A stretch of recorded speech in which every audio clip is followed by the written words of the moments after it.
Hey there everybody, and welcome to the channel. I'm your host, Rama, and in today's video, I'll be breaking into everything you need to know about the agency in Grand Theft Auto 5 Online. What is the best money-making methods with the agency, and even if you should be spending your money on this business in the first place. So, get buckled in, let's get into today's video. Firstly, we should talk about how you get an agency, which is on Dynasty 8 Executive, and how much money it's gonna cost. Now, the cheapest is $2 million, and I would highly suggest just to get the cheapest one. They're all basically in the same location. Also, when it comes to upgrades, the only upgrade you need is the vehicle workshop if you want the Amani Tech, which is 800,000 extra. The reason I would say the vehicle workshop is actually worth the upgrade is down to the fact of how darn strong Amani Tech vehicles are. In front of you, I'm driving the Champion. This is the Amani Tech supercar, and not only does it have semi-bulletproof windows, meaning that it takes like 26 rifle rounds to break the windows, but as well, this vehicle can survive upwards of 12 homing missiles,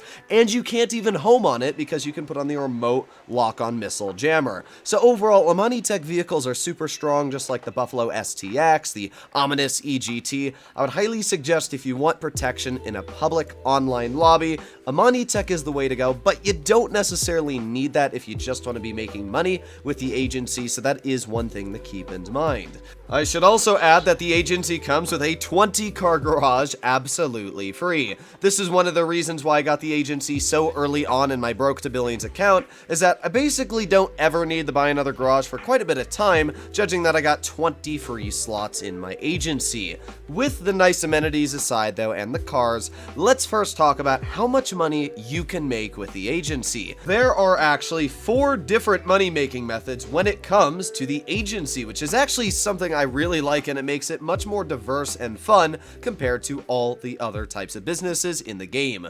The first one we're going to talk about is passive. You'll notice at the bottom of my screen, it says $78,000 in my wall safe. Basically, when you complete security contracts, you can see I'm going to do a rescue operation. These are pretty quick to complete, maybe 5 minutes at max, as long as you pick the correct ones.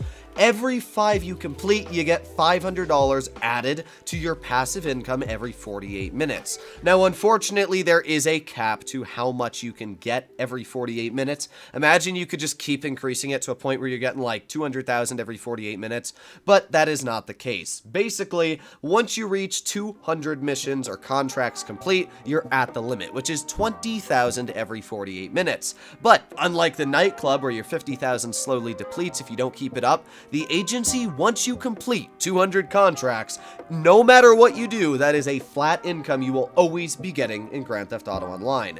This is truly the first completely passive business in the game once you finish the contracts. And something also great is you're also getting paid for those contracts. So not only are you making 30 to 50,000 every contract, but then you're getting a secondary passive income added on, which just makes the agency great. What I will say is once you complete the required amount of 200 contracts, I wouldn't really suggest to do any more. They don't pay an insane amount of money, especially when we move on to the next money-making method, which is the Payphone Hit. But before we do break onto that one, I do want to talk about contracts themselves, which ones you should be doing and which ones you shouldn't. Now, what I should point out is, as I said before, you're doing contracts mainly for the passive income.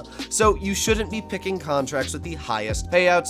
You should be doing contracts with the fastest completion time. That is why I always pick Rescue Operation when I see it pop up. So in order, I would say Rescue Operation is the best, then it is Vehicle Recovery, and then finally it is Liquidizing Assets. Vehicle recovery is pretty easy. You just got to kill a bunch of people, steal the car, and then deliver it back to the agency. And then the other one, which is liquidizing assets, is also pretty easy. You just follow somebody for like 3 minutes. They go into their safe house, you kill like 5 people, and then blow up a building, and you have to lose cops. It's pretty easy. Losing cops is honestly the most annoying part, but as long as you have your agency helicopter parked outside, you will be completely fine. If you do those 3, you almost always get them every time you're looking at your contracts, and they are incredibly easy to complete. Takes maybe 5 to 10 minutes at max, and yeah, that's just the fastest way to get your agency contracts bar filled to the max. Whatever you do, do not do asset protection. It is the worst by far. Sure, might have a pretty decent payout, but I really wouldn't suggest to do it. Gang termination isn't bad, but it can be a bit tricky sometimes. I've even used vehicles like the Deluxo, and the missiles just don't like to hit the people, especially from where Rockstar tries to hide them sometimes inside train cars. So I don't really love gang termination as well. They can be like across the map. So those three are the ones I would highly suggest to do.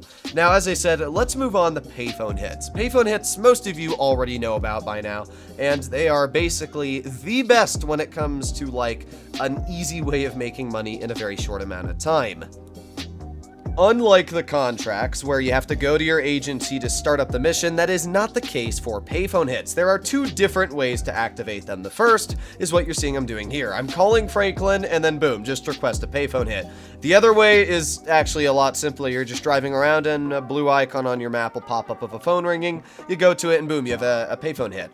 Either way works, but I would highly suggest just to make sure that you call Franklin every 20 minutes and do the Payphone Hit, because it's $85,000 as long as you complete the assassination bonus. And they're not hard bonuses, they're incredibly easy to do. Most of them are pick up some dude in a taxi, throw him into the scrapyard and crush him, drown him in water. I literally just drive to a pool and then drown him in it or something like that. All the Payphone Hit calls are pretty dang easy to do. The worst one out of the bunch is you gotta kill like 4 people in 7 minutes, and even that one's pretty easy as long as you have a helicopter or any decently fast car that just drives you across the map. I do really want to point out that you should try to complete that assassination bonus, because it's not like you get an extra 10 or 15,000, you actually get an extra 70,000 for completing the assassination bonus. So if you fail it, you're only going to make a $15,000 profit. It's still not bad for only being like a 3-4 minute mission, but definitely not as good as it could be. Now, if you're doing Payphone Hits every chance you get, which is 3 every hour, then you are able to get $255,000 every hour just by completing maybe 10-15 minutes worth of missions. It's pretty easy to do. Payphone Hits are 100% one of the best money-making methods, especially if you just want to chill with your friends and be able to make money on the fly pretty quickly. They are just a definite money-making method you should be using. And if you're not convinced yet that the agency is an absolutely amazing business, we have one final job, and that is the Dr. Dre missions. The Cayo Perico heist is, without a doubt, the best money-making method in the game.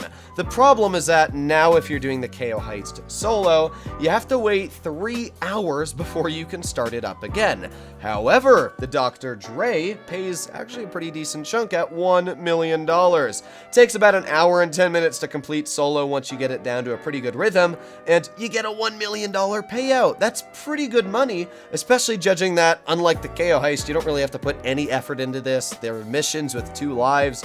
The Dr. Dre heist is super easy to do, and you can also do Payphone Hits while doing the missions. Just a fantastic way of making money in general. I would highly suggest to get your hands on an agency. Even if you're not going to do the contracts, Payphone Hits alone and the Dr. Dre heist, if you're just going to do these two while waiting for your Cayo Perico cooldown, is going to make you, as you can see, a lot of money. So the agency is by far one of the best businesses in the game. Not only does it have free snacks, not only does it have a helicopter that you can get for free that you can do Payphone Hits with, which is one of the best money-making methods by far, but it's just everything about making money when it comes to the agency is great, with the passive income, everything. So I personally believe that the agency is a business that you should own if you don't own it already, just because of how good it is. But hopefully you enjoyed today's video, and if you'd like to see more like it, please consider smashing that subscribe button down below. I'll see you in the next one. Bye-bye.